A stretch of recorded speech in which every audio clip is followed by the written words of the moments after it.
वैशाली आणि welcome back to my channel. तर आज आहे सॅटरडे आणि सकाळी आज प्रज्ञाचं स्कूल होतं, त्यामुळे सकाळचा वेळ जो आहे त्याला आणण्या नेण्यामध्येच गेलेला आहे माझा, म्हणजे सोडण्यामध्ये आणि आणण्यामध्येच गेलेला आहे।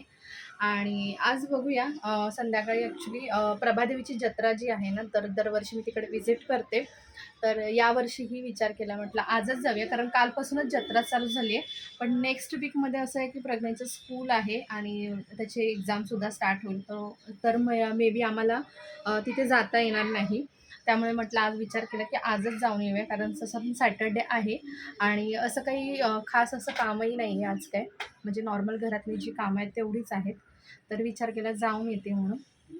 तर बघूया, गेली तर तुमच्यासोबत शेअरच करेन। आणि अजून एक गोष्ट म्हणजे एक ऑनलाईन मी काहीतरी ऑर्डर केलेलं आहे, तर ते सुद्धा तुमच्यासोबत शेअर करेन पुढे ब्लॉगमध्ये। तर आता प्रज्ञा जाईल ट्युशनला आणि त्यानंतर मग थोडंसं मला कपाट वगैरे आवरायचं, तर ते आवरून मग ती गोष्ट तुमच्यासोबत शेअर करते। तर आजचा ब्लॉग कंटिन्यू पहा आणि तुम्हाला माझे ब्लॉग कसे वाटतात, थोडंफार मी चेंजेस केलेले आहे सध्या लॉंग व्हिडिओमध्ये, ते कसे वाटतात तेही सांगा। आणि फक्त आता ना सोमवार, बुधवार आणि शुक्रवार फक्त 3च दिवस आठवड्यातून मी लॉंग व्हिडिओ टाकणार आहे, पण शॉर्ट जे आहेत ते आपले डेली येणार आहेत। आणि मी 365 डेजचा चॅलेंजही घेतलेला आहे, म्हणजे 365 डेज ना मी ब्लॉग सगळे टाकणार आहे, म्हणजे लॉंग ब्लॉग असू दे किंवा मग शॉर्ट व्हिडिओ असू दे, एकही दिवस मिस करणार नाही, असं मी स्वतःशी चॅलेंज घेतला आहे। तर आता बघूया कितपर्यंत हा चॅलेंज आपला जो आहे तो कंप्लीट होतो आहे। आणि चला मग आजचा ब्लॉग जो आहे तो पुढे स्टार्ट करते मी। सो ते सकाळी स्वयंपाक सगळा आवरला होता, पण मला ना काहीतरी चटपटीत खायचं होतं आणि मला नेहमीची जी भाजी होती ती नको होती। त्यामुळे म्हटलं चला, ह्या मिरच्या पण होत्या फ्रीजमध्ये, तर म्हटलं चला आपण एक रेसिपी बनवूया ही।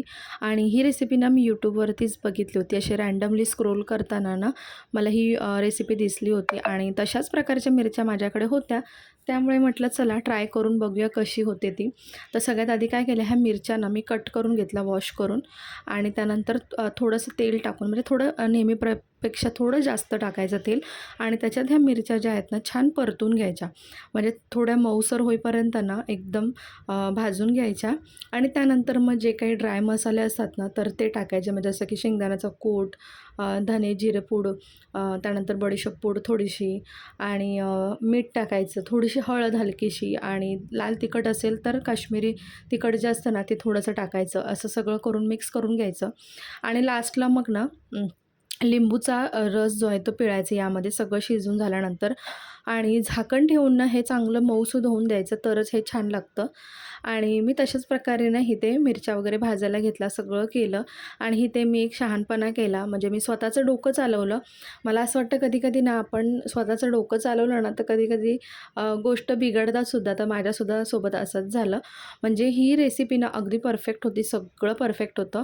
आणि लिंबूचा रस पिळण्याऐवजी मी काय केलं, व्हिनेगर टाकलं, आणि ते व्हिनेगर टाकताना माझ्या हातून थोडं जास्त व्हिनेगर पडलं, त्यामुळे ही रेसिपी जी होती ना तर ती थोडीशी वेगळी झाली असं म्हणू शकतो आपण, बिघडली असं म्हणणार नाही, कारण ही मी टेस्ट केली ना त्यानंतर तर चांगलीच लागत होती। फक्त थोडंसं जे व्हिनेगरचं प्रमाण आहे ना थोडं जास्त झाल्यामुळे थोडं आंबट जास्तच लागत होती, पण छान झाली होती। तुम्ही करून बघू शकता, आणि अशा प्रकारचा तवा असेल ना तुमच्याकडे तर त्या तव्यावरच करा।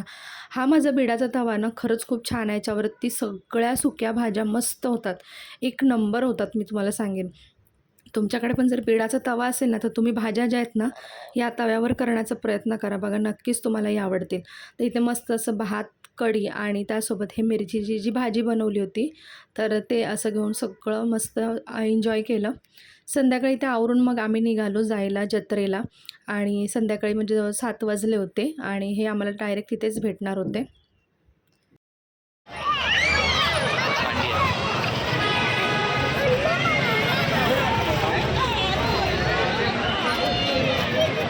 प्रॉमिस केलं ना काय मागणार नाही म्हणून,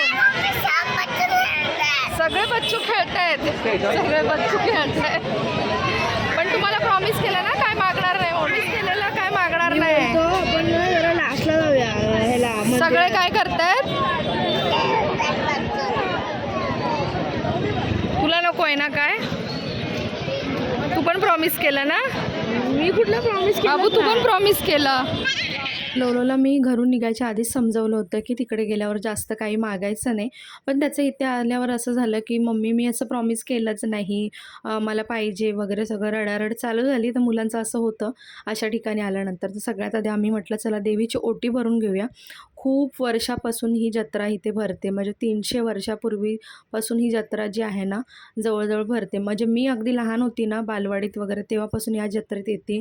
नियमित माझी आई ओटी भरायची. आम्हीसुद्धा आता लग्न झाल्यावर नेहमी जाते इथे आणि खूप जुनी जत्रा आहे आणि सगळ्यात गमतीची गोष्ट म्हणजे ही माझ्या शाळेजवळची जत्रा आहे. म्हणजे ज्या शाळेत मी शिकली आहे, माझं शिक्षण झालं आहे, त्याच्या जवळच त्या गेटच्या जवळपासूनच ही जत्रा भरते. ही पिंक कलरची जी बिल्डिंग दिसते ना, तर हे माझं स्कूल आहे. इथेच माझं शिक्षण झालं आणि त्याच्या जस्ट बाहेरच ही जत्रा जी आहे ती भरते.